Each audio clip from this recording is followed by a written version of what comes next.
Hello, I'm David Fisher, and I'm here again today with PIMCO's Group CIO Dan Ivascyn to talk about some of the recent discussions taking place in PIMCO's Investment Committee, or IC. Since we last spoke, we've seen a pretty dramatic drop in U.S. bond yields, and globally we're at a point where about 30% of the investment-grade bond universe is now trading at negative yields. And there's actually been even some talk about U.S. rates going negative in the case of a recession. But how is this influencing conversations in the IC? How is it affecting our view of where the investment opportunities are? Sure. So, within the investment committee, we've been spending a lot of time talking about the themes of the drivers of yields going lower.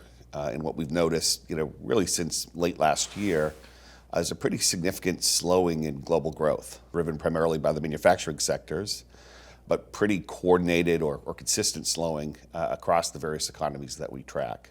That combined with significant political uncertainty, primarily focused on trade, have certainly contributed to a lot of momentum in the higher quality fixed income markets over the course of the last several weeks.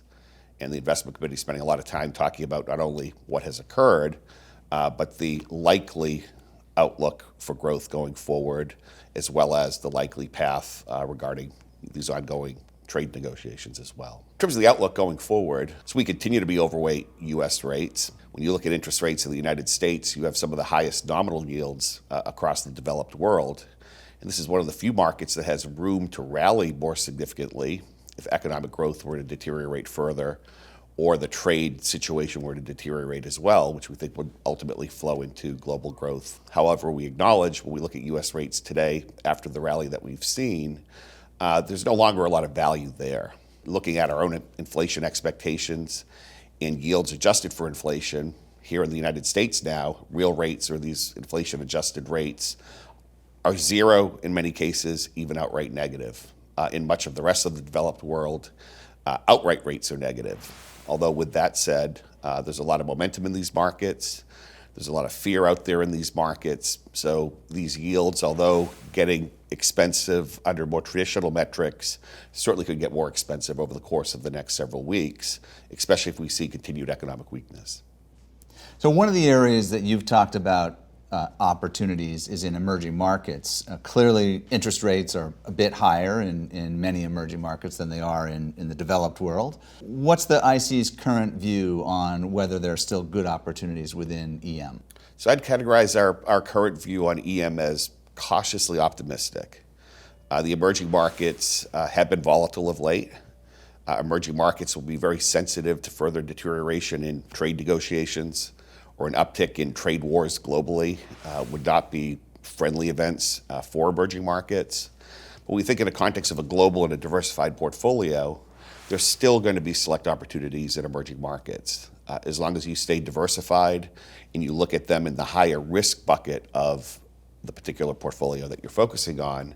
Okay, so a selective approach to taking risk in emerging markets.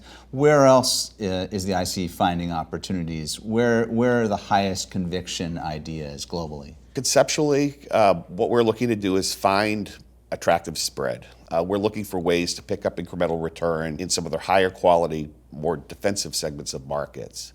Two areas that I'll note that have lagged in terms of performance over the course of the last several weeks.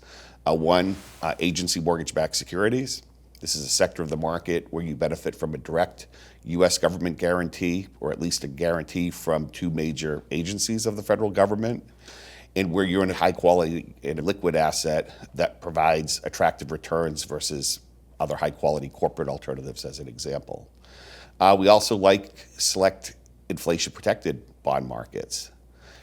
Although our base case is for inflation to remain relatively low, when you look at the break-even inflation rates currently embedded in the pricing of these instruments, these securities increasingly offer value as well.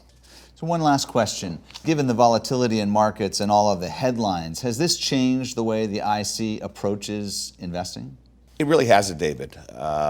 We, for many, many years at PIMCO, try to take a longer-term approach to constructing portfolios. What we try to really do is get together, think sufficiently long-term in nature, think about the world, with a few, key top-down constructs when making decisions, and most importantly, be patient. You will not catch every rally. You'll make some good local decisions, some poor decisions from time to time, but we always feel it's important to stick to a longer-term game plan. You also need to be respectful of the pretty significant uncertainty that we operate in as market participants today. I know our secular forums where we get together, once a year to talk about themes impacting markets for 3 to 5 years or even longer, have talked about these rude awakenings or these types of disruptions that we'll need to get used to.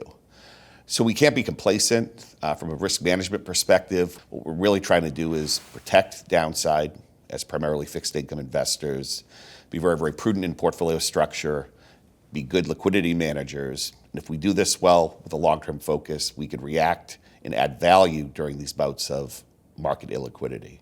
And it's that same structure, that same philosophy that's worked pretty well over the long run on behalf of investors, and we're still sticking to that general approach. Great. Well, thanks for your time today, Dan, and thanks to you all for joining us.